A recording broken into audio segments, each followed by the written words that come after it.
Sem dúvida, Super-Homem é o herói mais emblemático da nossa cultura. É um personagem que atualmente representa as maiores virtudes e valores do ser humano. No entanto, durante muitos anos ele foi vinculado especificamente aos Estados Unidos. Uma ideia que começou devido às suas histórias da Segunda Guerra Mundial, onde basicamente seus quadrinhos funcionavam como propaganda. Desde então, e por muitos anos, o Homem de Aço lutou pela verdade, justiça e o estilo de vida americano. Felizmente, essa ideia mudou com o passar dos anos, e atualmente, nesses quadrinhos, somos convidados a nos perguntar: quem é o Superman para o resto do mundo? Essa é a premissa da história em quadrinhos Superman o Mundo, uma antologia de 15 histórias curtas e autossuficientes, onde equipes criativas de 15 países diferentes desenvolvem histórias do Homem de Aço. Sobre o que são essas histórias e qual é o conceito por trás dessa antologia. É sobre isso que vamos falar neste vídeo. Felizmente não estou sozinho, pois tive a oportunidade de conversar com o escritor e artista Beth, que colaborou com a história ambientada no México. Então se prepare, porque eu vou levar Superman o Mundo muito, mas muito a sério.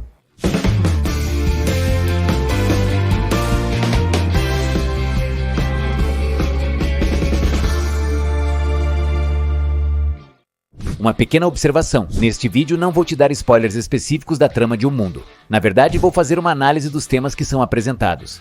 Superman o Mundo é a terceira antologia da Detective Comics desse estilo, já que anteriormente a companhia fez exercícios semelhantes com Batman e Coringa.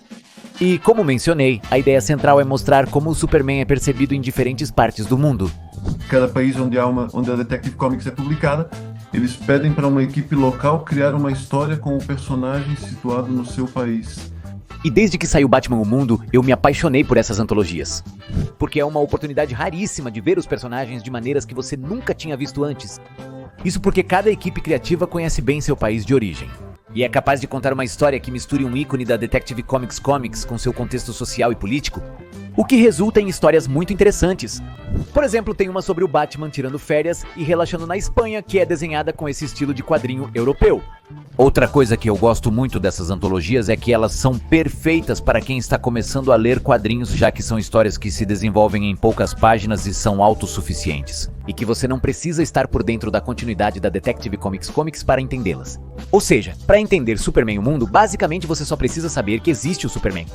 Porque cada história te dá o contexto necessário para você aproveitá-la e entendê-la. Por exemplo, há histórias em que Clark e Lois já são um casal, mas também há outras que se passam em uma época muito específica. Mas a própria história te diz isso. É o caso da história da Alemanha, que se passa pouco depois da Segunda Guerra Mundial. Ou a história da Índia, que se passa numa época em que Super-Homem é super-herói há apenas um ano, ainda se perguntando qual é o seu lugar no mundo. E ele precisa lutar contra saqueadores ilegais. E todos esses elementos históricos também são usados para nos falar sobre o contexto de cada país participante. Assim como outros quadrinhos de The World, esta antologia começa com a história dos Estados Unidos, que obviamente não quer ficar para trás, né? Na antologia do Coringa, por exemplo, Jeff Jones e Jason Fabok criaram uma história que funciona como um epílogo para A Piada Mortal e Três Coringas. E aqui, Dan Jurgens e Lee Wicks nos apresentam uma história intitulada Atire Primeiro, Pense Depois, onde o exército dos Estados Unidos está prestes a bombardear um gigante alienígena. Até que Superman aparece e descobre que a história é mais complexa do que o exército percebe. Esta história apresenta o Superman como um personagem que sempre tenta resolver, primeiro pelo caminho pacífico, e acho que também funciona como uma crítica política à situação que vivemos atualmente. Outras histórias decidem apresentar o Superman em um ambiente mais casual e relaxado, como a história da Espanha, escrita e desenhada por Jorge Jiménez, onde o Homem de Aço perde temporariamente seus poderes em Granada e aproveita a ocasião para conhecer a cidade. A história da França, onde Clark e Lois têm um encontro romântico às margens do rio Sena, ou a história do Japão, onde vemos o Superman aproveitar a comida rápida local, que além disso está escrita como um mangá e é lida da mesma forma. Como você pode ver, há temas muito diversos, e agora continuamos falando sobre eles. Mas também é preciso levar em conta que essas equipes criativas tiveram que seguir regras muito específicas por parte da Detective Comics. Havia dois pedidos. Um era que fosse situada no México e que a situação mostrada só pudesse acontecer no México. E, claro, o mais óbvio, não colocar nada que o Super-Homem não faria, ou seja, não representá-lo contra os valores dele. Do Super-Homem. Por exemplo, a Detective Comics tem regras sobre o Super-Homem e o consumo de álcool. Essa capa que você vê aqui foi extremamente polêmica, tanto que a Detective Comics ordenou a destruição de todas as cópias. Você não percebeu qual era o problema. Vamos dar uma olhada mais de perto. Aqui vemos como Clark e seu pai aproveitam juntos uma bebida que claramente tem escrita a palavra cerveja. Quer dizer, pode até ser cerveja de raiz, mas o problema é um pouco maior, porque Clark está com a camisa aberta, então dá pra ver o traje do Superman por baixo. O que talvez fez a Detective Comics pensar que essa capa relacionava de certa forma o Superman ao consumo de álcool. No final, os exemplares não vendidos foram supostamente destruídos.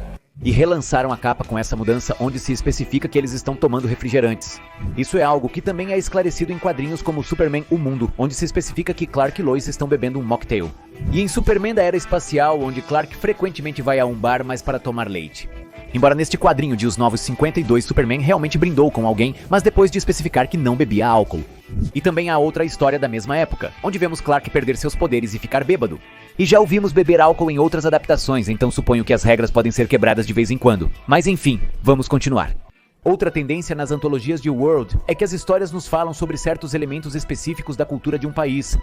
Por exemplo, a história da Itália tem a ver com o Inferno de Dante, enquanto a do Brasil nos fala sobre o Manto de Tupinambá, uma peça cultural feita com penas de ave, que recentemente foi devolvida ao Brasil depois de passar séculos na Europa. Achei essa história muito interessante, não só porque nos fala de um contexto social através de uma peça histórica, mas também porque de certa forma conectam o manto com a capa do Super-Homem como elementos simbólicos de poder e responsabilidade.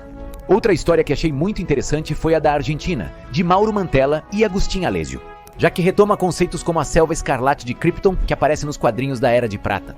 E me parece que se inspira em uma história muito interessante de Alan Moore, dos anos 80, em que o Superman contrai uma doença kryptoniana e precisa da ajuda do monstro do pântano para se curar. A história argentina é diferente, mas me lembrou desse quadrinho por alguns conceitos que ela aborda. Enquanto isso, por sua vez, a República Tcheca nos apresenta uma história situada em um futuro distante, que aborda temas muito interessantes como o desespero e o niilismo, e como os campos aleatórios mudam de acordo com a nossa percepção da vida. Finalmente, existem aquelas histórias que juntam o Super-Homem com alguma figura mitológica ou do folclore local. Entre esses casos, temos a história de Camarões, onde o Super-Homem enfrenta Epazamoto, em uma história que nos fala sobre as diferenças culturais que podem existir entre as pessoas. E como o Super-Homem, ao ajudar, pode acabar agindo acidentalmente de acordo com uma visão de justiça que não está alinhada com os costumes locais. Também há a história da Polônia, onde o Super-Homem enfrenta Marchana, deusa eslava do inverno e da morte.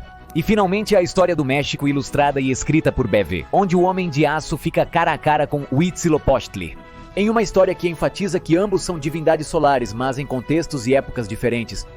E a essa altura, acho que você já percebeu que várias das edições desta antologia não seguem a linha tradicional da estética dos quadrinhos de super-heróis.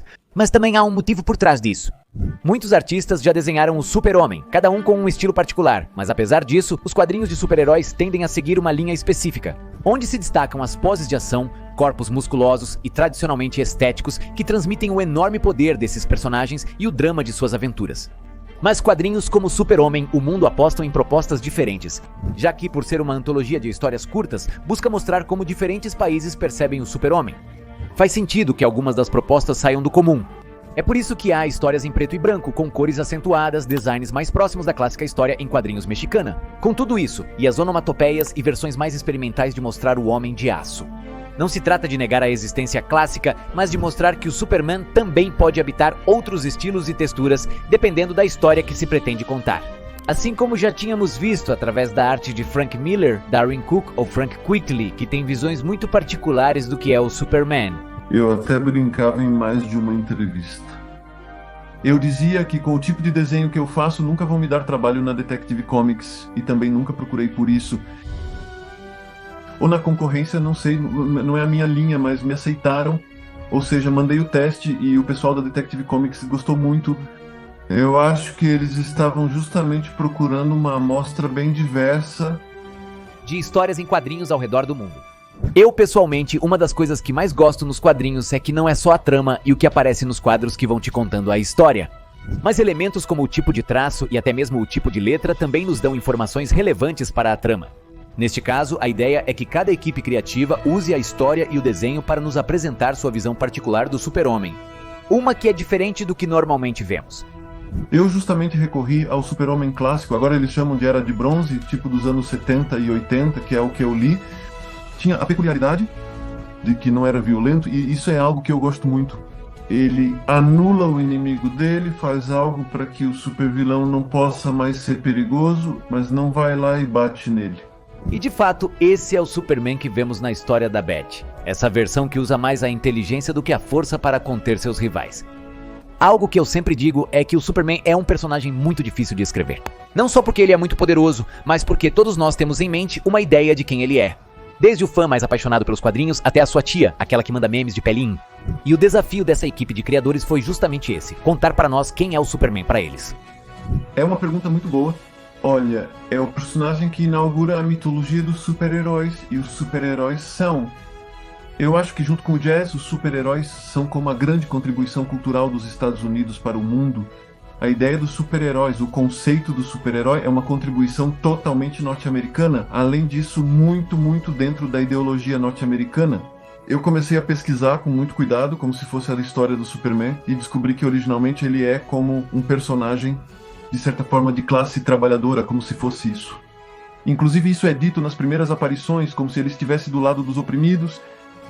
Eu penso nele como um deus da cultura pop, um deus benevolente que poderia escolher o mal, mas decide fazer o bem. E me parece que essa é a melhor parte dessas antologias, explorar esses personagens a partir de lugares que são pouco comuns. Quando li as duas primeiras, o que achei fascinante foi descobrir autores de lugares distantes que dificilmente chegariam até nós de outra forma.